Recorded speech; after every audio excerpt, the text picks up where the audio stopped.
کئی طویلوں کے حضرت موکل رکھے ہوتے ہیں، کہتے ہیں تعویذ کے اتنے موکل ہیں، اتنے، یہ کیا مطلب؟ یہ بھی وہی علم ہے، عمل ہے، اس حروف تہجی کا عمل کرتے ہیں یہ لوگ. اول تو بہت سا فراڈ ہوتا ہے، جھوٹ ہوتا ہے، اور بہت سے لوگ حروف تہجی کا عمل کرتے ہیں. 40 دن کا چلا ولا ابجد ہوگز ہوتی کلمہ شامل اس کا پڑھتے ہیں، پھر ان کے خیال میں اس پر بھی کچھ موکل وکیل ہیں، اس کی وجہ سے ان کی مدد ہوتی ہے. واللہ اعلم. کچھ لوگ اس کو جلاتے ہیں، ان کو جلا دیتے ہیں، اب وہ کچھ ہو ہی نہ ہوگا. قرآن کی آیتوں میں یہ طاقت ضرور ہے کہ شیطان اس کے پڑھنے سے جل جائے، ختم ہو جائے، لیکن اب پتہ نہیں وہ جو کہنے والے کے اندر اتنی طاقت ہے، قرآن کے علوم میں اتنا ماہر ہے کہ اس کے پڑھنے سے وہ جل جاتا ہو. اب میں اس کو نہیں کہہ سکتا کون کہتا ہے تو صحیح کہتا ہے غلط کہتا ہے، لیکن قرآن پاک کے پڑھنے سے شیطان جل جاتا ہے، خاک ہو جاتا ہے. قرآن کی تاثیر ایسی ہے، قرآن کی اکثر آیتیں ان کی کاٹتی ہیں، وہ شیطان جب حملہ کرتا ہے پڑھتے ہیں جل جاتا ہے، راگ بھی ہو جاتا ہے. لیکن کہنے والا کہاں تک صحیح کہہ رہا ہے اور واقعی ویسا ہے کہ نہیں، یہ دلیل کی محتاج ہے. بات سمجھے؟ ہاں، اور تو سمجھے تو. ہاں جی. شرک میں کیا چیز نہیں سمجھ آتی؟ شرک تو اللہ کی ذات کے ساتھ، اللہ کی صفات کے ساتھ، جی اللہ کی ذات کے ساتھ، اللہ کی صفات کے ساتھ اللہ کی عبادت میں کسی کو شریک کرنا، وہی شرک ہے. ہاں آگے سوال کرو.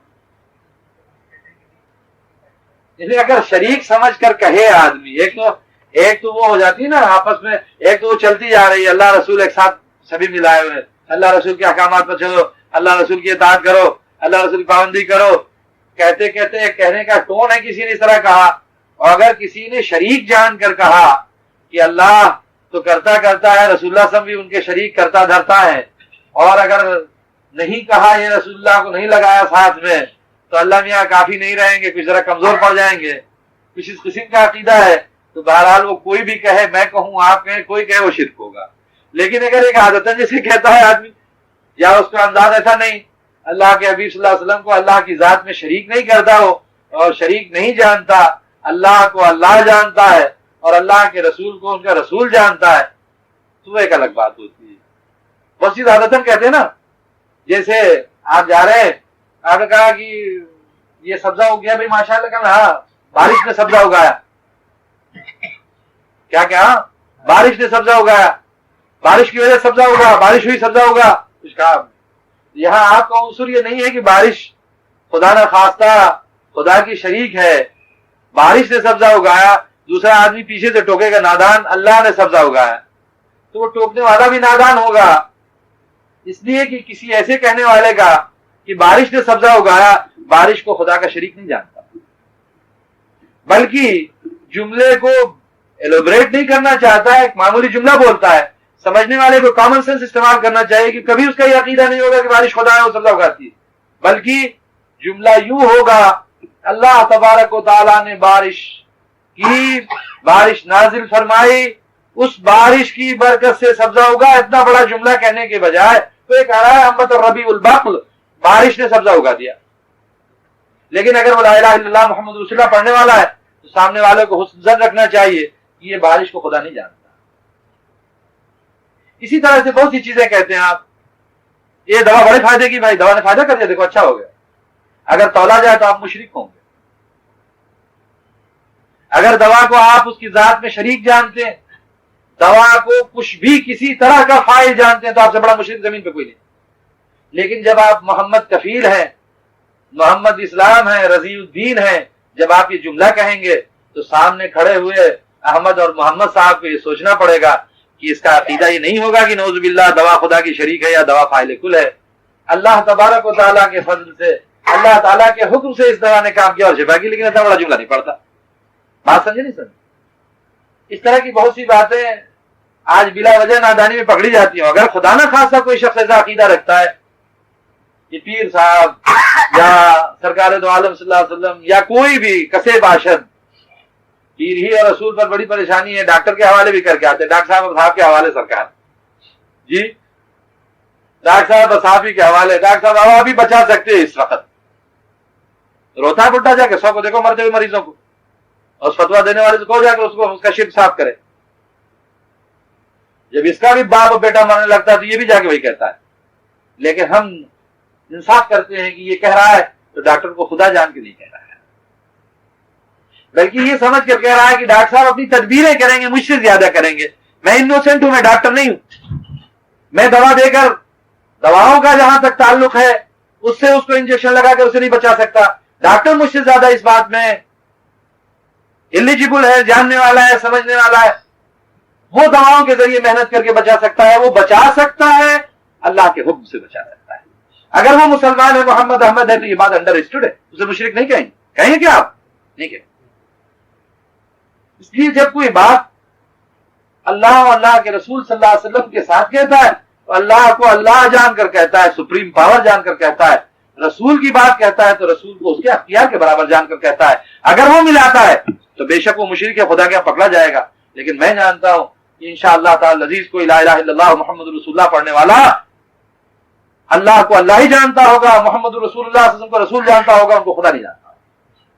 اگر کوئی جانتا ہے تو میں دعا کرتا ہوں کہ اللہ تعالیٰ اس کے ایمان کو، اعتقاد کو صاف کرے، اس کے سینے کو شرک سے پاک کرے اور اس کو صحیح دین اور ایمان کی حیثیت سمجھا دے. لیکن یہ بلا وجہ کی پکڑ، جو یہ جملے بازیاں ہیں اور آج کل کی لونڈے پڑھ پڑھ کر ان کے سمجھ پکڑ پکڑ کرتے ہیں. تم نے یہاں شرک کر دیا، خدا پکڑا. جب خدا جانے گا، خدا کا شریک کسی کو جانے گا، وہی مشرک ہے. لیکن وہ جانتا ہے، اللہ کو اللہ جانتا ہے. جب رسول کہتا ہے تو رسول تو پیغمبر ہو گیا، وہ اللہ کا ہو. بات سمجھ نہیں. اب وہ کبھی کبھی ایسے جملے ہو جاتے ہیں، کہہ جاتے ہیں، ساون ملا لیتے ہیں. یہ ملانا نہیں ہو، جس طرح کی بات کہنی ہو اس طرح کی کہے، جس انداز میں کہنا ہو اس انداز میں کہے، تو شکوک و شبہات نہ ہوں. لیکن خود سامنے والے کو بھی یہ سمجھنا چاہیے، ہر بات میں اس قسم کی باتیں نہیں پیدا کرنی چاہیے، شک نہ کرنا چاہیے. کیسے آپ یہ سوچیں گے یا کہنے والے پر کیسے یہ گمان کر لیں گے کہ اس نے رسول اللہ صلی اللہ علیہ وسلم کو اللہ جانا یا اللہ کے برابر جانا یا ان کا شریک جانا. اگر ایسا وہ جانتا ہے تو بے شک اسے توبہ کرنی چاہیے. اور کوئی بات واضح ہو گیا نہیں؟ وہاں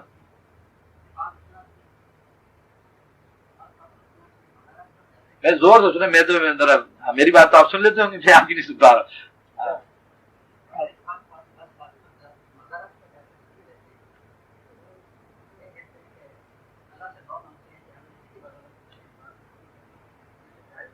کسی کی تو برکت، اور وہ تو کہنے میں کوئی حرج نہیں، کسی کی برکت سے آپ کہیں.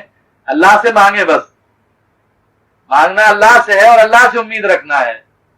اللہ عطا کرنے والا ہے. اب کسی کی برکت سے آپ کہیں، اللہ تعالیٰ جس کی برکت سن لے، جس کی برکت وہ کر لے. عورتوں کو جانا بھی نہیں چاہیے. عورتوں کو منع کیا کرو، اپنے گھروں کی عورتوں کو بھی منع کیا کرو.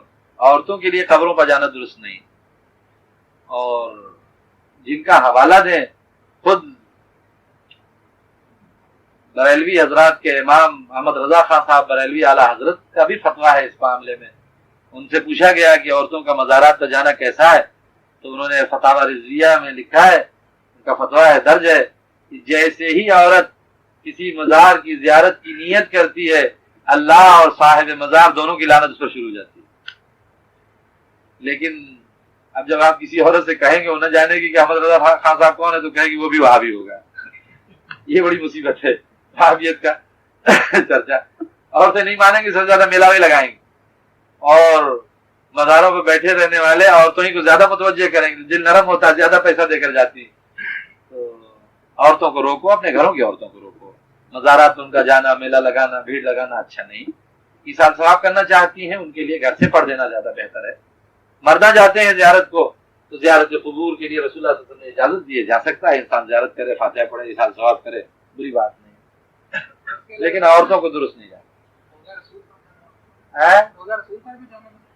روزہ رسول پر اتنی دور سے پابندی کر دیا، دور سے باندھ دیا کہ وہاں قبر تک نہیں جا پاتی. وہاں تو جاتی ہیں، نماز پڑھتی ہیں، وہ کرتی ہیں، وہاں جاتی ہیں، سلام بھی کر لیتی ہیں، کوئی حرج نہیں، وہاں پابندی نہیں، ممانعت نہیں. کسی کسی کو مستثنا رکھنا پڑتا ہے. نہیں، اللہ کے حبیب صلی اللہ علیہ وسلم کو مستثنا رکھنا پڑتا ہے. اور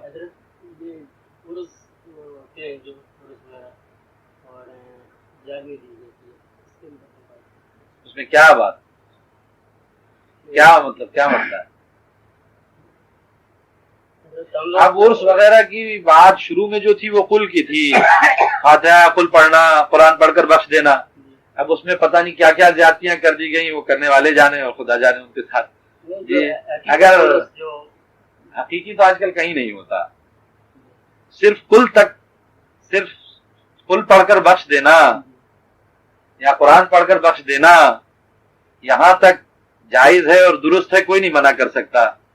لیکن اب اس کے بعد اور کچھ کرنا جو کچھ کرتے ہیں وہ زیادتی کی وجہ سے لوگ گھبراتے ہیں کہ کہیں ایسا نہیں رہا. قرآن پڑھنا، قرآن پڑھ کے بخشنا، میں نے اس سے پہلے کہا تھا کہ قرآن پڑھ کر بخشنا، نماز پڑھ کر بخشنا، عبادت نافلہ، عبادت بدنی، جسمانی یا مالی، سب کی سب کسی کو ایصال کی جا سکتی ہے، کسی کو بخشی جا سکتی ہے، زندہ ہو یا مردہ سب کو بخشا جا سکتا ہے. اور وہ بخشنا مستحب فعل ہے، اس کو احادیث میں بھی تلاش کریں گے تو ملے گا. وہ فائدہ ہے پڑھنے والوں کے لیے بھی اور جن کو بھیجا جاتا ہے ان کو بھی. اب اس میں کچھ تعینات ہے، کوئی دن مقرر کر لیتے ہیں، کوئی دن نہیں مقرر کر لیتے ہیں، کوئی کسی بزرگ کے مرنے کے دن ایصال فما وغیرہ کرتے ہیں، کوئی پیدا ہونے کے دن کرتے ہیں. بہرحال اگر اسے فرض اور واجب نہیں جانتے تو وہ کل کی حد تک ہے اور وہ مستحب کام ہے. اگر اس کو فرض اور واجب جانتے ہیں اور اس میں اور کچھ اضافے بضافے اپنی طرف سے کرتے ہیں تو وہ کرنے والوں کا فعل ہے، اس کے ذمہ دار وہ. ٹھیک ہے؟ نہیں، شریعت کے اعتبار سے اس دنیا سے گزر جانے والے کو یا زندہ کو بھی ایصال ثواب کر سکتے ہیں. جو عمل آپ کریں اس کی روح کو پہنچا سکتے ہیں. یہ عبادت نافلہ، جسمانی عبادت ہو یا مالی عبادت ہو. مالی عبادت، مالی صدقہ، مطلب کچھ مال اللہ کے راستے میں خیرات کر دیا، صدقہ دے دیا، کپڑا کسی غریب کو دے دیا، کھانا دے دیا، یہ مالی صدقات میں سے ہیں. جانی صدقات میں سے نوافل ہیں، روزہ ہے، وہ کیا بولتے ہیں، عمرہ ہے، طواف ہے، جی نفل ہے، یہ پڑھ کر بچ سکتے ہیں. اور لیکن یہ سب کہاں پھنس گئے؟ معرفی عشق و معرفت والے، اللہ کی عشق و معرفت والے یہ سب چپ کہاں پڑ گئے؟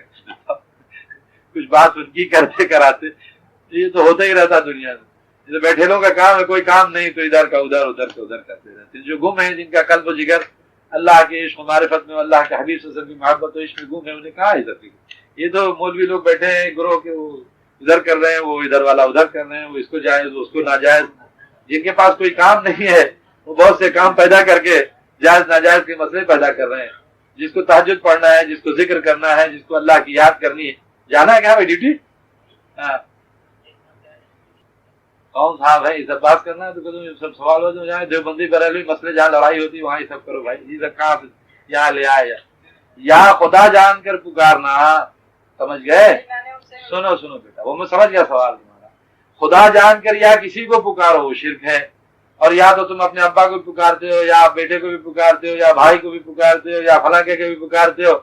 اگر خدا سے الگ جان کر کسی کو یا کہتے ہیں وہ گناہ نہیں. لیکن اگر خدا جان کر یا اللہ کی طرح یا کسی کو بھی یا لگا کر پکاریں وہ گناہ ہے اور بری بات ہے.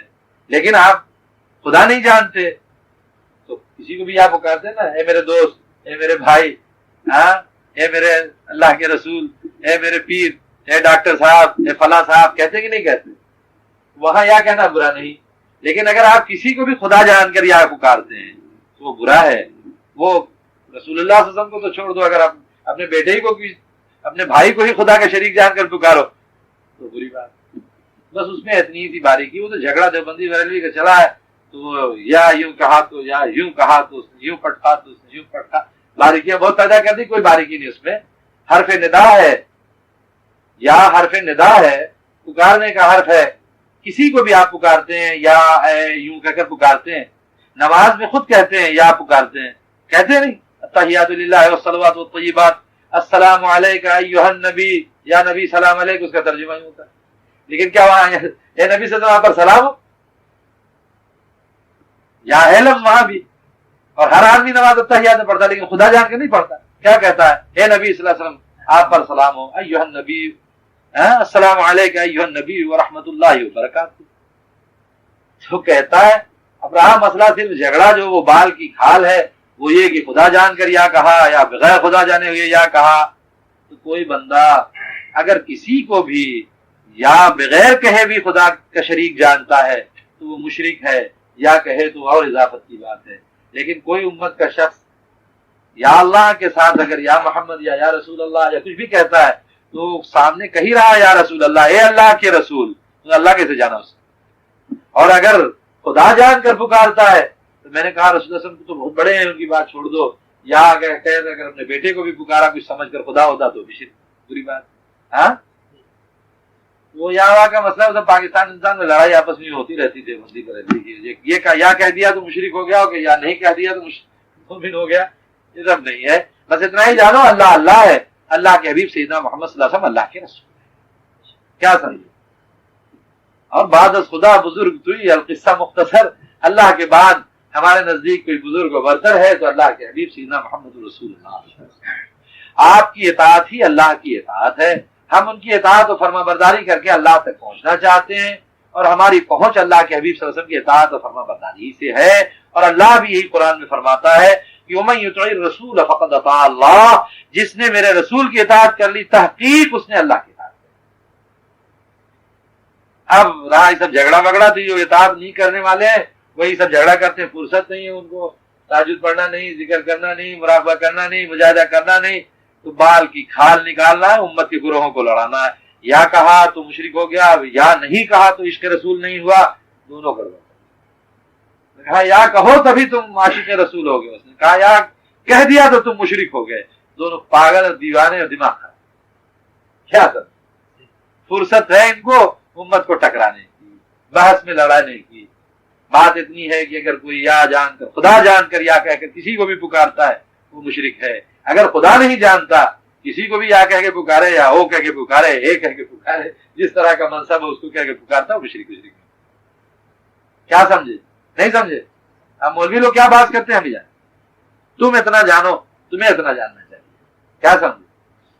اور کچھ آج یہی سب گڑبڑ شڑبڑ۔ ارے میرا مکتب عشق ہے یار، کہاں پھنسا دیا یہ ملا کا مذہب ہے، عاملوں کا مذہب۔ آج عاملوں کو لے آئے اس مجلس میں اور ملاؤں کو لے آئے، وہ لڑانے والا، وہ کالا پیلا کرنے والا، آج مجلس سے گندی کر دی۔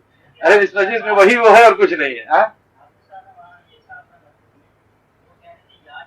تو ہو بس کہہ تو دیا میں نے، اب اس کے بعد کیوں بحث کرتے ہو؟ کوئی کہے گا قتل کر دوں گا یا کہنے پہ، کوئی کہے گا انعام دوں گا، تو کیوں بحث؟ سمجھ گئے نا مسئلہ؟ اب وہ حافظ صاحب کہیں یا مولوی صاحب کہیں یا آسمان سے اتر آؤ یا زمین سے نکل آؤ تو کیا کریں؟ بات سمجھا دی اتنی ہی سمجھو، ٹھیک ہے؟ اور اب بولو 10 منٹ باقی، ہم اپنا کام چھوڑے، آپ ہی لوگوں کی ہوتی رہے آج مجلس آپ ہی لوگوں کے ساتھ۔ ارے مسلک سے کیا مراد ہے؟ مسلک کیوں، مسلک جو ہے وہ ہمارے علیحدہ کیا ہوا ہے؟ مسلک راستہ، مسلک کے معنی تو کچھ کہتے ہیں کہ فلاں کے پیچھے نماز ہوتی ہے، کچھ کہتے ہیں ہماری کے پیچھے نہیں ہوتی، فلاں کہتا ہے ہماری نہیں ہوتی، یعنی کون کہتا ہے وہ بتاؤ، کون کس کے پیچھے کہتا نہیں؟ مسلک تو 4 ہیں، امام ابو حنیفہ حنفی مسلک، شافعی مسلک اور حنبلی مسلک، مالکی مسلک، ان میں کوئی اختلاف نہیں، اور سب ایک دوسرے کے پیچھے نماز پڑھتے ہیں اور سب کی ایک دوسرے کے پیچھے نماز ہوتی ہے۔ ایک کا ماننے والا دوسرے کو غلط نہیں کہتا، بلکہ ہر ایک دوسرے کو برحق کہتا ہے۔ تقلید کے طور پر ایک کی کرتا ہے، اس کی 4 کی کرنے لگے گا تو اپنی نفسانیت چلانے لگے گا، کبھی نفس کہے گا یہ والا اچھا ہے یہ کر لوں، کبھی نفس کو آسانی رہے گی تو کہے گا چلو وہ والا کر لوں۔ اس سے منع کیا جاتا ہے کہ بھئی ایک مسلک پر چلو، ایک اعتبار سے عمل کرو تاکہ ادھر ادھر کود کر کے تمہارا نفس نہیں جائے، لیکن اپنے نفس سے کسی کو برا نہ جانو، برحق جانو۔ 4 امام برحق ہیں، سچے ہیں، صحیح طور پر انہوں نے محنت کی ہے، اور جو تحقیق ان کے سمجھ میں آئی ہے احادیث مبارکہ سے وہ رائے انہوں نے بتا دی ہے۔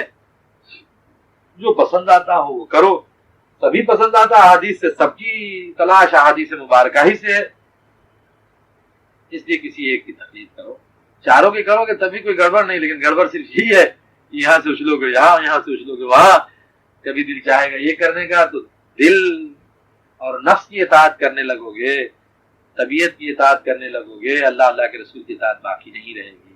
کیا سمجھ؟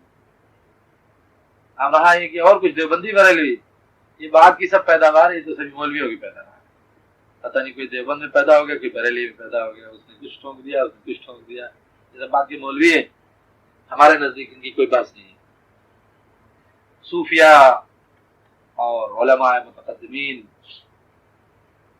وہ ایسے عالم رہے ہیں، وہ بزرگاں رہے ہیں، ان کی باتوں میں کوئی اختلاف نہیں، ہم انہی کے ماننے والے ہیں۔ 14ویں صدی کی پیداوار ہیں مولوی لوگ، وہ اس مدرسے کے، وہ اس مدرسے کے، وہ اس جماعت کے، وہ اس جماعت کے۔ اب اگر ہم سب کی بحث میں پڑھتے رہیں گے تو ہمارا کام کیسے؟ کیا سر؟ اب مودودی صاحب بھی ایک امام ہیں، ان کی بحث میں پڑھیں، تبلیغی جماعت کے کوئی صاحب پیدا ہوئے انتقال کر کے ان کی بحث میں پڑھیں، پھر وہ صاحب وہ دیوبند کے کوئی صاحب پیدا ہوئے چلے گئے ان کی بحث میں پڑھیں، کہ چلے صاحب وہ بریلی کے صاحب پیدا ہوئے اور مر گئے ان کی بحث میں پڑھیں۔ سب نے اپنا اپنا جھنڈا بلند کیا، اب سب کی بحثوں میں پڑھتے رہیں تو عمل کب ہوگا؟ ذکر کب ہوگا؟ تہجد کب ہوگی؟ محنت مجاہدہ کب ہوگا؟ مراقبہ کب ہوگا؟ ان میں سے کوئی راستہ بتانے والا نہیں، سب اپنی اپنی ڈفلی راگ گلا کر اس کو کہنے والے، اس کو کہنے والے، دماغ خراب کر کے امت کو تباہ کرنے والے۔ فائدہ اختلاف کوئی نہیں، بالکل نہیں، اختلاف امت سب خراب اور بےہودہ چیز ہے۔ عمل کرو اور محنت مجاہدہ، جو عمل کرنے والا ہے وہ کبھی اس بات سے نہیں پڑتا۔ جس کو ابھی دیکھو ہم لوگ 1 گھنٹہ وظیفے سے فارغ ہو گئے ہیں، ابھی آپ لوگوں سے ملاقات نہ کرنی ہوتی تو ہم 11 بجے پہلے نہیں اٹھتے۔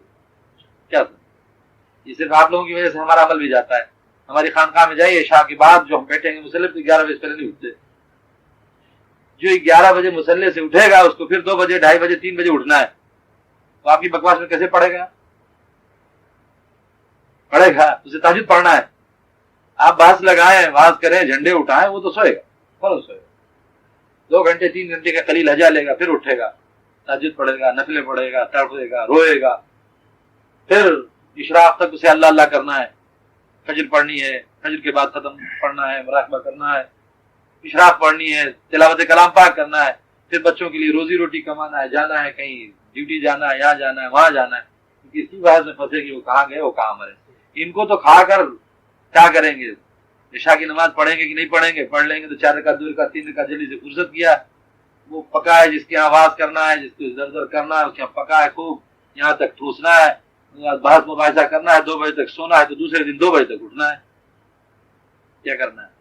100 روپے بھی لے لینا ہے، اس کے بعد 5-6-7 ہزار آدمیوں کے مجمع کو پورا وائلیٹ کر کے ایک طرف سے ایک طرف کر کے چلے جائیں۔ کیا کرنا؟ بہرحال یہ اسکول آف تھاٹ، میں کسی اسکول آف تھاٹ سے متعلق نہیں ہوں، میں صوفی ہوں۔ صوفیہ کا مشن اللہ، اللہ کے رسول صلی اللہ علیہ وسلم کے عشق و محبت کا پرچار، سب کے دلوں میں محبت و قوت کو بھرنا اور اللہ کی طرف لے جا کر اس کی طرف پہنچا دینا ہے۔ دیوبندی بھی میرا بھائی، بریلی بھی میرا بھائی، جماعت اسلامی والے کو بھی ہدایت کا راستہ بتانے کے لیے تیار، تبلیغی جماعت والے کو بھی راستہ بتانے کو تیار، سب میرے بھائی۔ لا الہ الا اللہ محمد رسول اللہ پڑھنے والا سب مومن بھائی، کوئی ایک دوسرے کا دشمن نہیں۔ مسائل کے اختلاف ہو سکتے ہیں، غلطیاں ہو سکتی ہیں، مجھ سے بھی ہو سکتی ہیں، ان سب کو میری غلطیوں کی اصلاح کا حق ہے، اور مجھے بھی ایک مسلمان بھائی کی حیثیت سے ان کی اصلاح کا حق ہے۔ ہم سب اگر مل کر بیٹھیں گے اور اصلاح کا دامن پکڑیں گے تو اصلاح ہو سکے گی۔ ایک دوسرے کو تان و تشنیع کریں گے اور ایک دوسرے کے بحث مباحثے میں پڑیں گے، امت کا جو حال ہے وہ دیکھ لیجیے۔ رہا مسلک کے اعتبار سے وہی 4 مسلک، اس کے بعد روز ایک مسلک پیدا ہو رہا ہے، خدا خیر، اس کے بعد روز ایک مسلک پیدا ہو رہا ہے۔ کیا سمجھے؟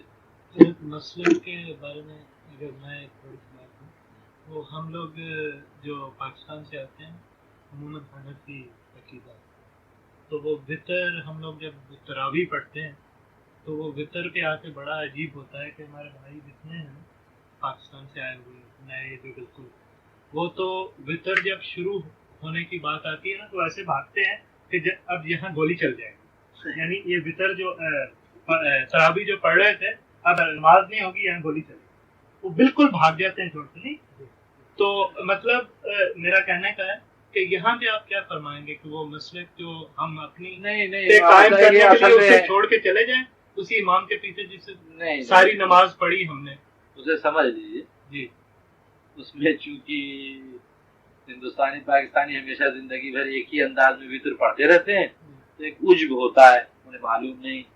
دوسرے مسلک کا یہ انداز اور نمازوں میں صرف رفع یدین اور زور سے آمین اور آہستہ آمین کا ہی فرق ہے، اور وطر کے اندر ترکیب میں ہی فرق ہے دوسرے ائمہ کے اور حنفیہ کے اندر، وہ پڑھتے 2 الگ ایک الگ۔ یہ حضرات ہمیشہ سے 3 ایک ساتھ پڑھے آئے تو ان کی سمجھ نہیں آتا کہ یہ کیا چکر ہے۔ میں نے پہلے جملہ ادا کیا کہ 4 امام برحق ہیں، ایک امام کی تکلیف کرنے والا، تین اماموں کی کو ناحق نہیں کہہ سکتا یا ان کے مسائل کو ناحق نہیں کہے گا۔ اب اگر وہ یہ سمجھتا ہے کہ برحق ہے اور طریقہ بھی برحق ہے، جیسے ساری نمازیں پڑھی ویسے یہ وطر بھی پڑھنے میں ہماری نماز ہو جائے گی، اور بے شک ہو جاتی ہے، تو بھاگنا نہیں چاہیے۔ لیکن اگر طبیعت نہیں بھرتی ہے تو الگ بھی پڑھ سکتا ہے، اسے اجازت ہے۔ کسی امام نے ہنٹر مار کے نہیں کہا کہ میری پڑھنا الگ نہ پڑھنا، لیکن یہ تو اتنے زور سے مطلب موومنٹ ہوتی ہے کہ ابھی نماز سلام ہی پھیرا ہے اور وہ صفحیں اگر 6 تھیں تو 2 رہ جائیں۔ ہوتا ہے وہاں ہندوستان میں یہ ہوتا ہے، وہاں شافعی حضرات اگر کسی یا بلی حضرات دوسری مسجد میں پھنس گئے حنفی میں تو پوری 20 رکعت پہ پڑھیں گے، اس کے ساتھ وتر پڑھنا تو بھاگ جائیں گے، وہ جا کے الگ ادھر اپنی 2 ایک پڑھیں گے، ان کے سمجھ میں نہیں آتا۔ میں نے یار جو جملہ پہلے کیا اس کا جواب پہلے ہی ہو چکا۔ یہ چاروں اماموں کو برحق جاننا اور چاروں اماموں کی ترکیبوں کو برحق جاننا۔ اب اگر آدمی برحق جانتا ہے، کسی ایک مسئلے میں کسی ایک ٹائم ان کی تقلید کر لی تو حرام نہیں، برا نہیں، نماز ہو جاتی ہے۔ اب کسی کا دل نہیں بھرا، آہستہ ہٹ کر جا کر گھر میں پڑھ لیں، کوئی حرج نہیں۔ ایک تو سب سے بڑی چیز یہ کہ وتر اگر تہجد میں پڑھے تو اچھا ہے، تو ایک اشکال یہ بھی رہتا ہے چلو تہجد میں پڑھیں گے، لیکن باجماعت وتر کا ثواب ملتا ہے، اس لیے رمضان میں باجماعت پڑھی جاتی ہے، سال بھر بھی پڑھی جاتی ہے۔ رمضان المبارک میں خصوصیت ہے کہ جماعت کے ساتھ وتر ہوتی ہے، اس لیے جماعت کے ثواب کے ساتھ پڑھ لینے سے جماعت کا ثواب ملتا ہے۔ اب رائے یہ کہ وہاں پر آدمی عجب کی وجہ سے، بہت سے لوگ مسئلہ نہیں جانتے ہیں، بہت سے لوگ نفرت کی وجہ سے نہیں بھاگتے ہیں، بلکہ چونکہ انہیں عجیب سا معلوم ہوتا ہے کہ یار ہم نے ایسا پڑھا تھا اور ایسا سیکھا تھا، یہ تو ایسا پڑھا رہے ہیں، ہوگی کہ نہیں ہوگی، چلے جاتے ہیں۔ تو کچھ اس وجہ سے جاتے ہیں، کچھ اس وجہ سے جاتے ہیں کہ نہیں ہمیں اپنی الگ ہی پڑھنی ہے، ہماری طبیعت نہیں بڑھ رہی، اس طرح سے وتر ہوگی کہ نہیں ہوگی۔ میرا عرض کرنے کا مطلب صرف یہ ہے کہ اگر نماز برابر ہو جاتی ہے، مسئلے کے اعتبار سے چاروں امام برحق ہیں، اور چاروں نے جو باتیں بھی بتائی ہیں سب احادیث مبارکہ سے بتائی ہیں، اور سب کا تعلق رسول اللہ صلی اللہ علیہ وسلم سے۔ آپ کہیں گے کنٹراڈکشن کیسے، فرق کیوں ہو گیا؟ فرق وقت اور حالات سے ہوا ہے، اس کو دھیان میں رکھ لیں گے تو سمجھ میں آ جائے گی بات۔ وقت اور حالات سے ہوا ہے، یعنی ایک ٹائم آپ میں سے کوئی آیا تو اس نے کہا میں نے آیا اور دیکھا میں یوں لیٹ کر بات کر رہا ہوں، بیان کر رہا ہوں، باتیں یوں لیٹ کر رہا ہوں، وہ جا کر دوسرے بھائی سے کیا نقل کرے گا؟ میں گیا اور وہاں اعظم گڑھ والے انڈیا کے آنے والے پیر صاحب کو میں نے لیٹ کر باتیں کرتے دیکھا، بیان وہ لیٹ کر تکیہ لگا کر کرتے ہیں۔ آپ میں سے دوسرا میں اس پوسچر میں بیان کر رہا تھا، نہیں صاحب کیا بکتے ہو، میں نے تو ان کو دیکھا کہ پیر لٹکائے ہوئے اور بہت گرم دونوں ہاتھ ٹیکے ہوئے یوں بیان کر رہے تھے۔ کس کو جھوٹا کہیں گے، کس کو سچا کہیں گے؟ 23 برس کی زندگی ہے میرے آقا سیدنا محمد رسول اللہ صلی اللہ علیہ وسلم، اور 1.25 لاکھ سے زیادہ آدمیوں نے آپ کی صحبت و تربیت پائی ہے۔ 23 برس میں 23 کروڑ حالات آئے گئے ہوں گے، ایک دو آئے کیا؟ آپ کوئی سوال کرے تو نظر بد کے بارے میں پوچھتے تو نظر بد حدیث سے ثابت ہے، خود رسول اللہ نے فرمایا العین حق، نظر بد کا لگنا برحق ہے۔ جس طرح حسد کا ذکر قرآن میں ہے، حسد کی قسموں میں سے ایک قسم ہے نظر بد۔ اللہ کے رسول نے فرمایا کہ العین حق، نظر بد کا لگنا برحق ہے۔ جیسے نظر بد لگتی ہے، اللہ سے دعا کرنا چاہیے کہ اللہ تعالیٰ نظر بد سے بچائے چیزوں کو، ایسے سے بچائے۔ اس کے لیے کچھ سورہ فاتحہ وغیرہ پڑھ کر دم کر دیا، وہ جاتی رہتی ہے۔ نظر بد کا دفعیہ بھی سورہ فاتحہ ہے، دعا کر دیا۔ اللہ کے رسول نے وہی بتایا بھی، اس کی جھاڑ بھی بتائی اللہ سے، سورہ فاتحہ پڑھ کر دم کر دیتے جی۔ اب وہ جتنے طاقت ہو پاور استعمال کرنا پڑتا ہے، ایک ٹیبلٹ سے اچھا یا 2 یا 4 یا 6، بہرحال ایک بھی کافی ہے، کبھی تو خیال کر لینا بھی کافی ہے۔ لیکن وہ کچھ عجب بات ہوتی ہے، ایک چور آیا، قصہ آپ کو شاید سنایا ہوگا، ایک چور کا ہاتھ کاٹ دیا جاتا ہے، ابھی قرآن کا قانون ہے فقطعوا ایدیہما، ان کا ہاتھ کاٹ دو، السارق والسارقۃ فقطعوا ایدیہما، چور مرد ہو یا چور عورت ان کا ہاتھ۔ وہ چور آیا ہاتھ کٹا کر حضرت علی کرم اللہ وجہ کے پاس، رونے لگا، یا علی کرم اللہ وجہ میرا ہاتھ جوڑ دیجئے، میرا ہاتھ کٹ گیا، اتنا لائق ہے، چوری کرتا ہے، بے ایمان ہے، دور بھاگ۔ نہیں صاحب آپ جوڑ دو، پریشان کر رہا ہے۔ بہت دیر ہو گئی تو آپ نے کچھ پڑھا، دم کیا، حج ہو گیا؟ چلا حضور کیا پڑھ کے دم کر دیا آپ نے؟ جڑ گیا، سورہ فاتحہ پڑھ دیا، کچھ نہیں، صرف فاتحہ۔ انہوں نے حدیث پڑھی، میرے آقا سیدنا محمد رسول اللہ صلی اللہ علیہ وسلم فرمایا کہ سورہ فاتحہ ہر مرض کا علاج ہے الا موت کے۔ صحیح حدیث ہے، بخاری کی حدیث، سب تمام سرکار نے فرمایا کہ سورہ فاتحہ تمام بیماریوں کا، تمام چیزوں کا علاج ہے الا موت کے۔ موت کا کوئی علاج نہیں ہوتا، اگر موت نہیں ہے تو ہر چیز کی شفا سورہ فاتحہ میں ہے۔ حج جانے میں کیا بات ہے، جب اللہ کے حبیب صلی اللہ علیہ وسلم نے فرما دیا اور سچ فرما دیا۔ وہ گیا، اس نے کہا نسخہ تو مل گیا، پھر اپنا کاروبار کرو۔ کچھ دن کے بعد پھر آیا روتا چلاتا ہوا، ارے ٹھیک ہے تو نے توبہ کی تھی، کہا تھا میں ایسا نہیں کروں گا، بے ایمان تو نے پھر ایسا کرا، یہ کیا کر کے آیا؟ چلنا صاحب تو غلطی ہو گئی، خدا کا واسطہ، یہ واسطہ جو اب کبھی نہیں کروں گا، کان پکڑتا ہوں، سر پڑتا ہوں، جو ہو سکتا تھا اب نہیں کروں گا ایسا کبھی۔ سر بہت تعجیز کیا، تنگ کیا، پریشان کیا، پھر آپ نے کچھ پڑھا، دم کیا، جوڑ دیا، ہو گیا۔ تو کہتا چلو کیا پڑھا؟ کہا تو تھا کہ سورہ فاتحہ پڑھا، اور کیا پڑھا؟ وہی اس دن پڑھا تھا، یاد پڑھا ہے، کچھ آگے پیچھے پڑھا ہوا ہے، کہنا کچھ آگے نہ کچھ پیچھے، سورہ فاتحہ بہت کافی ہے۔ کیوں تو ایسی بات کہتا آگے کہ حضور ہاتھ کٹا تو ہم نے بھی کئی ہزار مرتبہ پڑھا تھا کیا، معلوم تو ہو گیا جو ہاتھ کٹا تو ہم نے خود کئی ہزار بار پڑھا، اس کو دم کیا، باقی ایک بھی نہیں جڑتا، اور آپ نے پڑھا اور دم کیا، جڑ گیا۔ رہنے تو ابھی تو کافی جگہ ہے اس کے اندر، آ جائیے اور آگے بڑھا۔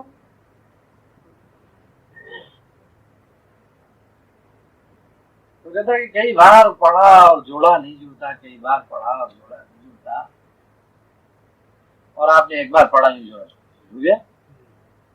کچھ سمجھ میں آئے، کسی سے کوئی بات سمجھ میں آئی، کوئی کنکلوژن نکلا کہ نہیں نکلا؟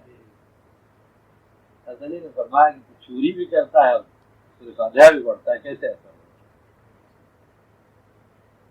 چوری نہیں کرتا، اور میرا اس بات میں یقین کامل ہے کہ جو اللہ کے حبیب صلی اللہ علیہ وسلم نے فرمایا سچ فرمایا،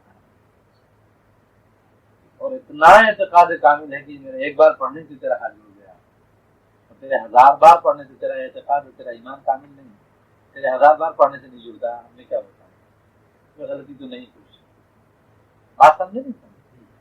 تو کہنے کا مطلب میں نے بھی وہی جواب دیا کہ ایک بار، تو میں نے کہا ایک بار کیا خیال کر لینا بھی کافی ہے، اور کئی ہزار بار پڑھو نہ ہو تمہیں اس کا بھی ذمہ دار نہیں، اس لیے کہ پتہ نہیں زبان بھی کیسی ہوتی ہے، زبان کا بھی کچھ اثر ہوتا ہے۔ ایک زبان جھوٹ اور افترا کرتی ہو، غیبت اور غیر خداؤں کی باتیں کرتی ہو، اس زبان سے موقع پرستی کے لیے کچھ پڑھ لیا جائے، پتہ نہیں کیا کام بنے نہ بنے، اور ایک زبان ہمارا وقت انہیں کی یاد میں لگی رہتی ہو، اس زبان سے کچھ اور بات ہو جاتی ہے۔ زبان کا اثر ہوتا ہے، ایک زبان نفس کی زبان ہوتی ہے، ایک زبان بندے کی زبان ہوتی ہے، ایک زبان ہوتی تو ہے بندے کی لیکن اثر خدا کا ہوتا ہے۔ یہ کہتے ہیں گفتہ اللہ بود، وہ نہیں بولتے، اللہ بولتا ہے۔ گرچہ از حلقوں میں عبداللہ بود، گرچہ وہ بات اللہ کے بندے کے حلق سے نکلتی ہے لیکن وہ بات اللہ کی ہے، بات وہ ہونا، اثر وہ ہونا۔ اور کیا سوال تھا؟ موکل وکیل کیا ہوتا ہے؟ موکل آپ کی دکان کو جو آئے سودا لیں گے وہ آپ کا موکل ہے، وکیل کا موکل ہوتا ہے، ہمارے تو وکیل ہوتی، وکیل وکالت مختاری ہوتی، موکل کیا ہوتا ہے؟ ہر آدمی کی وکالت جو کرتا ہو اس کا ساتھی موکل ہوتا ہے اس کا۔ بہرحال یہ سب بہت سی چیزیں مشہور ہیں، کس بات کیوں کھڑے کس میں یہ موکل وکیل کہاں سے آیا؟ کیا وہاں ہوگا یا کسی نے پوچھا ہوگا، وہ سب نکل جانا چاہیے۔ تو ایک تو یہ ہے کہ بہت سے علم نجوم ہیں، نجومی بتاتے رہتے ہیں، بہت سے دوسرے لوگ علم جبر سے بتاتے ہیں، کچھ آگے پیچھے آنکڑے لگا کر بتاتے ہیں۔ قرآن شریف میں ذکر ہے کاہن وغیرہ، پہلے رسول اللہ صلی اللہ علیہ وسلم کی تشریف آوری سے پہلے کاہن ہوا کرتے تھے، کچھ ایسے عمل کرنے والے لوگ ہوتے تھے، عملیات والے لوگ ہوتے تھے۔ سورہ جن میں آپ دیکھیں تو فرماتے ہیں کہ وَأَنَّهُمْ كَانُوا رِجَالٌ مِّنَ الْإِنسِ يَعُوذُونَ بِرِجَالٍ مِّنَ الْجِنِّ فَزَادُوهُمْ رَهْقًا۔ انسانوں میں سے کچھ لوگ ایسے ہیں جنہوں نے جنوں کی ساتھ اس قسم کا معاملہ کیا، بس انہوں نے ان کا دماغ خراب کر دیا، جنوں کے ساتھ عملیات کیا، جن قابو میں آ جائیں۔ وَأَنَّهُمْ كَانَ رِجَالٌ مِّنَ الْإِنسِ يَعُوذُونَ بِرِجَالٍ مِّنَ الْجِنِّ فَزَادُوهُمْ رَهْقًا۔ اس طرح ان کو اپنے قابو میں کرتے، وہ ان کو خوش کرتے، وہ ان کو خوش کرتے۔ یہ جنہ جا کے آسمان تک بیٹھا کرتے تھے، ادھر جو فرشتوں کو حکم ہوا تھا تو سن کر آ کر اپنے ان عاملوں کو بتا دیا کرتے تھے۔ اس کا بھی ذکر ہے، کبھی میں اپنی طرف سے نہیں کہوں ورنہ مار پڑے گی، سب کہیں گے بولا کیا کیا بتا، ہم لوگ اس کام کے آدمی نہیں ہیں۔ قرآن ہی میں ذکر فرماتے ہیں جن ہی جن ہی بولتا، جن کہتا ہے، جن کی زبان قرآن میں اللہ تعالیٰ فرماتا ہے جن کہتا ہے۔ وَأَنَّا كُنَّا نَقْعُدُ مِنْهَا مَقَاعِدَ لِلسَّمْعِ فَمَنْ يَسْتَمِعِ الْآنَ يَجِدْ لَهُ شِهَابًا رَّصَدًا۔ وَأَنَّا كُنَّا نَقْعُدُ، ہم جا کر وہاں بیٹھ جایا کرتے تھے، کہاں؟ آسمان میں، مَقَاعِدَ لِلسَّمْعِ، تاکہ سن لیا کریں وہاں کی باتیں۔ فَمَنْ يَسْتَمِعِ الْآنَ، اب ہم جب جاتے ہیں سننے کے لیے، یجب لہو شہاب الرصدا، ایک آگ کا گرز ہمارے پر پڑتا ہے بڑی زور سے، ہم مار کھا جاتے، بھاگ جاتے ہیں۔ رسول اللہ کی پیدائش کے بعد سے پھر وہ عمل ان کا بند ہو گیا، ان کو مار پڑتی، بھاگ جاتے۔ بہرحال ان دو آیتوں کے پڑھنے سے مطلب یہ تھا، جہاں تک آپ موکل کے چکر میں ہیں، وہ یہی قصہ ہے۔ لوگ اس طرح کے اعمال کیا کرتے تھے تاکہ یہ جنہ شیاطین میں سے کوئی نہ کوئی، جن کو بھی سمجھ لی، جن اور شیاطین کو تو بھی جھگڑا ہوگا، جن شیطان بھی جن کی ہی خاندان سے ہے۔ قرآن میں فرمایا سورہ کہف میں وَكَانَ مِنَ الْجِنِّ، شیطان کون تھا؟ ابلیس کون تھا؟ جنوں میں۔ وَكَانَ مِنَ الْجِنِّ، وہ جنوں میں سے تھا۔ تو اب اس میں بہت سے اعمال ہیں، بہت سے انداز ہیں، کچھ وظیفے وظائف ہیں، کچھ سفلیات ہیں، کچھ پر پاکیزہ لوگ موکل ہوتے ہیں، کچھ پر ناپاک شیطان موکل ہوتا ہے۔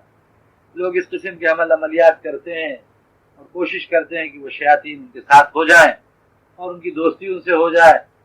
اب آپ یہاں سے چلیں گے تو بڑی تیز موٹر دبائیں گے تو گھنٹے میں 60 کلومیٹر مل جائیں گے، وہ 1 منٹ میں 60 مل جاتا ہے۔ جی، اس کا حال یہ کہ آپ سب کچھ کریں کچھ نہیں ہوتا، وہ ہوا میں بھی گم ہو جاتا ہے۔ شیطان کے سب اختیارات ہیں نا، وہ آپ کے پیٹ میں بھی گھس جائے، وہ آپ کے خون کے ساتھ بھی دوڑنے لگے، نہیں آپ کہیں گے ہمیں پھنسا رہے ہیں، پھر گڑبڑ۔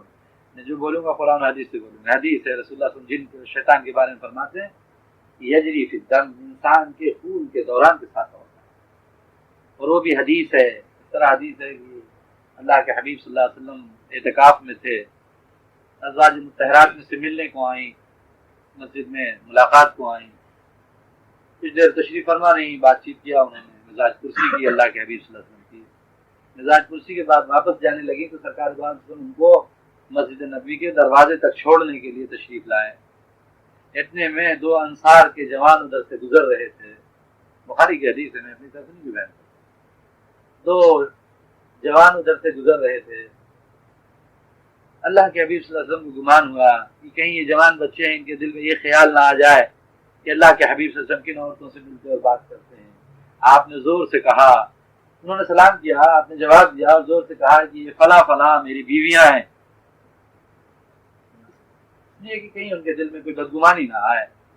ان کو بھی یہ خیال ہوا کہ اللہ کے حبیب صلی اللہ علیہ وسلم اپنی پوزیشن ہم سے صاف کر رہے ہیں، بات سمجھے نہیں؟ لیکن کتنے محتاط ہیں میرے آقا سبتے جاؤں علیہ الصلوۃ والسلام۔ آپ فرماتے ہیں کہ یہ فلاں فلاں میری بیویاں ہیں۔ ان بچوں کو بھی گمان ہوا، فوراً آ کر کھڑے ہو گئے، اے اللہ کے حبیب صلی اللہ علیہ وسلم، اس بات کی کیا ضرورت تھی کہ آپ ہم سے وضاحت فرماتے؟ کیا آپ کو یہ خیال ہوا کہ ہمارے دل میں آپ کے لیے بدگمانی ہوگی؟ آپ نے فرمایا آپ مجھے سے ہو، شیطان بڑا برا حملہ کرتا ہے۔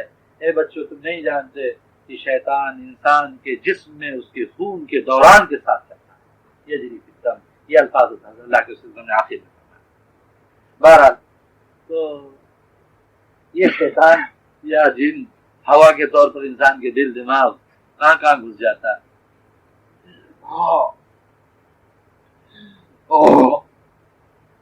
بہرحال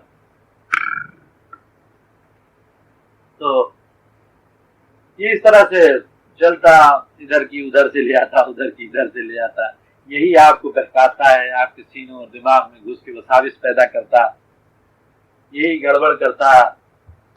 آپ لاکھ چاہیں کہ میں نہ سوچوں یہ بات، یہی سوچاوے، یہی وساوس ڈال کر آپ کو ادھر سے ادھر گھماوے، جی کئی ہزار لاہور پڑھنے کے بعد بھی نہ بھاگے۔ یہ شیطان ہے جو رگوں میں گھس کر، جسم کے اعضاء میں گھس کر پتہ نہیں کدھر سے کدھر کرتا رہتا، دماغ میں گھس کے برے وساوس، دل میں گھس کر برے وساوس، برے خیالات پیدا کرتا۔ اس کو لوگ اپنے طور پر اس کی عبادت کر کے یا اس کا کام و کاروبار کر کے، جیسا وہ کہتا ویسا عمل کر کے، اللہ کہتا پیخانہ نہ کھاؤ، یہ بے وقوفاں اس کو موکل بنانے کے لیے کہتا پیخانہ کھا لو، ہم تمہاری سروس کرتے رہیں گے۔ اللہ کہتا اگر نیک کام کرو تو فرشتے تمہاری سروس کریں، شیطان کہتا برے کام کرو تو ہم موکل دیں گے، وہ تمہاری سروس کریں۔ نہیں، اللہ کہتا کہ نہیں کہتا؟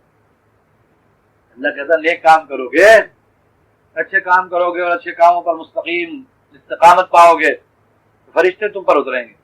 ان الذين قالوا ربنا الله ثم استقاموا تتنزل عليهم الملائکہ الا تخافوا ولا تحزنوا، بے شک جن لوگوں نے کہا کہ ہمارا رب اللہ ہے، ثم استقاموا پھر اس پر قائم رہے،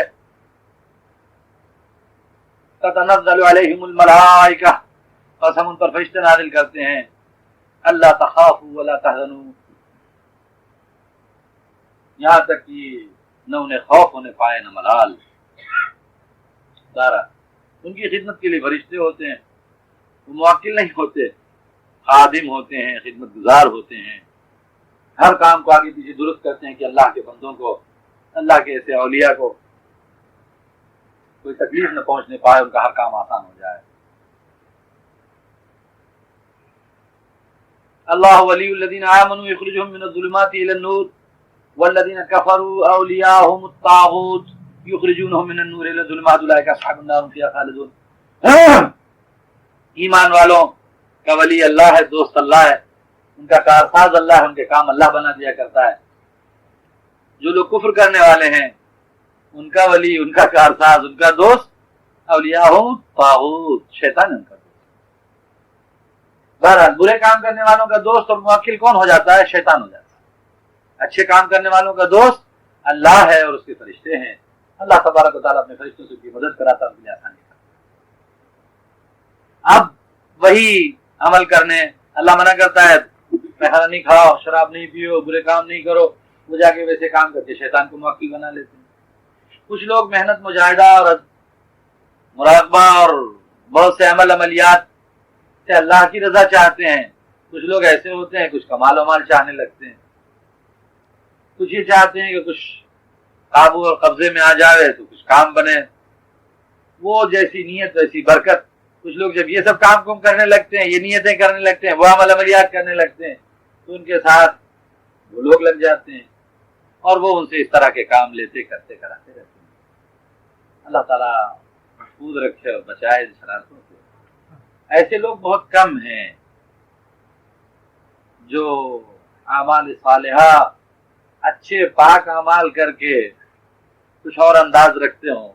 ہاں یہ سکلی بکلی چھوٹے موٹے کام کرنے والے، جھوٹے کام کرنے والے، شیطان کو موکل رکھنے والے بہت ہوتے ہیں، جو انڈ بن شنڈ کیا کرتے ہیں۔ بہرحال اس کی قسم سحر اور جادو کی بھی ہوتی ہے، اسی میں سے ایک قسم ٹونا ٹوٹکا سحر اور جادو کی بھی ہوتی ہے۔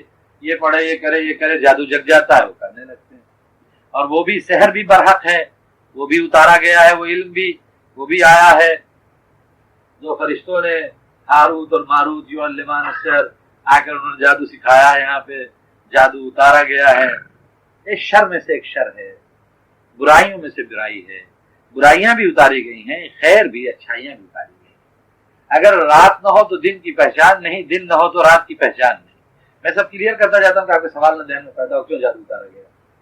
جملہ میں نے کہا جادو بھی اتارا گیا تھا، آپ کے دماغ فوراً سوال آئے گا نا جادو کیوں اتارا گیا؟ سوال تو بہت چھوٹا تھا، جواب بھی بہت چھوٹا تھا، لیکن اتنے اسپین میں بیان کر دوں گا کہ پھر کوئی بھی اس میں سوال کرے تو آپ جواب دے سکتے ہیں۔ شر بھی آئی، خیر بھی آیا، دونوں چیزیں پیدا کر کے آپ کو عقل سلیم دے کر چھوڑ دیا گیا کہ دیکھیں آپ پیخانہ کھاتے ہیں یا حلوہ، جی گائے کو، بھینس کو، سور کو عقل سلیم نہیں، اس کو جیسے ہی رسی سے پھندا چھوٹا، بھوک لگی، نکلی، کہاں جائے ادھر گھاس چرنے، سامنے پیخانہ رکھا وہی کھا لیں۔ لیکن آپ کو بھوک لگی تو کیا پیخانہ کھائیں گے؟ کیا نہیں کھائیں گے، عقل سلیم ہوتا ہے۔ شر اور خیر پیدا کر کے انسان کو آزمایا گیا، اس کی عقل سلیم عطا کر کے کہ وہ شر کی طرف جاتا ہے، خیر کی طرف جاتا ہے۔ بہرحال شر و خیر دونوں پیدا کیے گئے، شر سے خیر کی پہچان ہے، خیر سے شر کی پہچان ہے۔ ایک ضد نہیں ہو تو چیزوں کی پہچان نہیں ہوتی، ضد کا ہونا لازم ہے، ضد نہیں تو چیزوں کا انداز اور چیزوں کی پیداوار نہیں ہوتی۔ عورت کے لیے مرد ضد ہے، مرد کے لیے عورت ضد ہے، رات کے لیے دن ضد ہے، دن کے لیے رات ضد ہے، سب ضدیں پیدا کی گئی ہیں تاکہ ایک دوسرے کا عرفان ہو سکے۔ اپنی معرفت کے لیے بھی تو خدا تھا، اس کی تجلی بڑی زبردست تھی۔ کون اندھا ہوتا جو اسے نہ پہچانتا اور چلانا پڑتا لبیک یا ربی اللہ اکبر کبیرہ والحمدللہ کثیرہ؟ لیکن کیا کیا اس کے لیے ضد شیطان پیدا کر دی، ظلمت پیدا کرنے والا پیدا کر دی۔ اندھیرے سے نور کی طرف، روشنی کی طرف جانا، اندھیرے کو ایمان کی نورانیت سے پھاڑ کر، عشق و معرفت کی محبت سے پھاڑ کر نور نور اللہ نور السماوات والارض مثل نورہ کمشکات، وہ چراغ جلا دینا اور ظلمات کو دفع کر دینا ایک مرد مجاہد کا کام۔ بہرحال شر اور خیر دونوں پیدا کر کے انسان کو پہچان بنانا ہے۔ جادو بھی اتارا گیا، سحر بھی اتارا گیا، ٹونا ٹوٹکا سکلیات بھی اتاری گئی، شیطان بھی موکل بنایا گیا تاکہ انسان اس میں چلے، بھاگے اور سمجھے۔ خود اللہ کے حبیب صلی اللہ علیہ وسلم پر بھی سحر کرنے والوں نے کیا، پھر اس کی کاٹ بھی اتاری گئی۔ لبید یہودی کی لڑکیوں نے میرے آقا علیہ الصلوۃ والسلام پر جادو کر دیا، ان کے بال کہیں سے حاصل کیے، بالوں کے اوپر افسو پڑھا، جادو پڑھا، لے جا کر ایک اندھے کنویں میں ڈال دیا۔ اس کا اثر بھی میرے آقا علیہ الصلوۃ والسلام پر ہوا، بڑے زمانے تک آپ گم پریشان، سر اٹھاتے ہیں تو بھاری، بات کرنے کو دل نہیں چاہتا، اندر سے حرارت و بخار، طبیعت مزمحل، اس زمانے کا حال حدیث میں عجیب و غریب آپ بیان فرماتے ہیں۔ لیکن نبوت کے کاموں میں چاق اور چوبند، یہ مجھے کیا ہو رہا ہے اس فکر میں بھی ہے، لیکن جو کام نبوت کا ہے اس میں چاق و چوبند ہیں، سب کو ہدایت کر رہے ہیں، باتیں سیدھے بتا سب کر رہے ہیں۔ لیکن جب ذرا اکیلے ہوتے ہیں بالکل ڈلنس، بدن ٹوٹ رہا، سر بھاری ہو رہا، یہ سب حدیث کے الفاظ ہیں، اللہ کے وجہ سے میرا سے نہیں کچھ کرنا۔ بہت دن تک پریشان رہے، پھر آپ نے خواب دیکھا، فرشتے کنارے کنارے کھڑے ہیں، واپس میں بات کریں، ان کو ہو کیا گیا ہے، بہت پریشان رہ رہے ہیں، بہت پریشان ہے۔ ایک دوسرا فرشتہ دوسرے سے کہہ رہا ہے، دوسرا کہہ رہا ہے تم نہیں جانتے جادو کو، جادو ہو گیا، جادو ہو گیا، کیسا جادو ہو گیا؟ ارے ارے فلاں نے جادو کر دیا، فلاں کی لڑکی نے جادو کر دیا، یہودی کی لڑکیاں ہیں انہوں نے جادو پڑھا ہے۔ اچھا کہاں پڑھا ہے؟ ارے وہ فلاں کنویں میں پڑھا۔ وہ آپ پریشان ہیں، اس کو اطلاع اس طرح اللہ تعالیٰ کرا رہا ہے فرشتوں کے ذریعے، وہ آپس میں کلام کر رہے ہیں، آپ سن رہے خواب اور پریشان کی کیا ہے چکر، کیسا جادو، کہاں جادو، کیسا کیا، بہت پریشان تھے۔ جبریل علیہ السلام آئے، آنے کے بعد بتایا، حضرت علی کرم اللہ کے ساتھ لیا، کنویں میں حضرت علی اترے، اور اترنے کے بعد وہ دونوں پتھر جس کے درمیان بال رکھے گئے تھے انہوں نے نکالا، تو جبریل علیہ السلام نے کہا پڑھیے، آپ نے پڑھنا شروع کیا، بال کو نکال کر دے دیا، یہ بال ہیں آپ کے، کس کے بال ہیں؟ گھگرالے بال تھے میرے حبیب صلی اللہ علیہ وسلم کے بالوں میں لہر تھی، گھگرالے بال جیسے ہوتے ایسے شکن در شکن تھے، بال پہچان لیے جاتے تھے کہ میرے آقا علیہ السلام کے بال ہیں، بال کو یوں پکڑ لیا، جبریل السلام پڑھاتے جاتے، پڑھیے قل اعوذ برب الفلق، جب قل اعوذ برب الفلق پڑھاتے گرہ کھل گئی، اس پہ گرہیں باندھی تھی انہوں نے، ایک گرہ کھل گئی، اس طرح 11 گرہیں انہوں نے لگائی تھی، کوئی بھی جادو پڑھ کر 11 گرہیں لگائی تھی، 11 گرہوں کی کاٹ 11 آیتوں والی 2 صورتیں آئیں، 5 قل اعوذ برب الفلق میں، 6 قل اعوذ برب الناس میں، جیسے ایک ایک صورت، ایک ایک آیت جبریل علیہ السلام میرے آقا علیہ السلام کو پڑھاتے جاتے تھے، ایک ایک گرہ کھلتی جاتی تھی، جیسے دونوں صورتیں مکمل ہوئیں، 11 آیتیں مکمل ہوئیں، بال ایک دم ہو گیا، اور اسی کے ساتھ یہ لفظ، ہاں ارے میرا سر بھی ہلکا ہو گیا، بدن بھی ہلکا ہو گیا، جبریل یہ کیا، بالکل میں اچھا ہو گیا۔ واقعی اسی دن میرے آقا علیہ السلام بالکل اچھے ہو گئے، بالکل آرام ہو گیا۔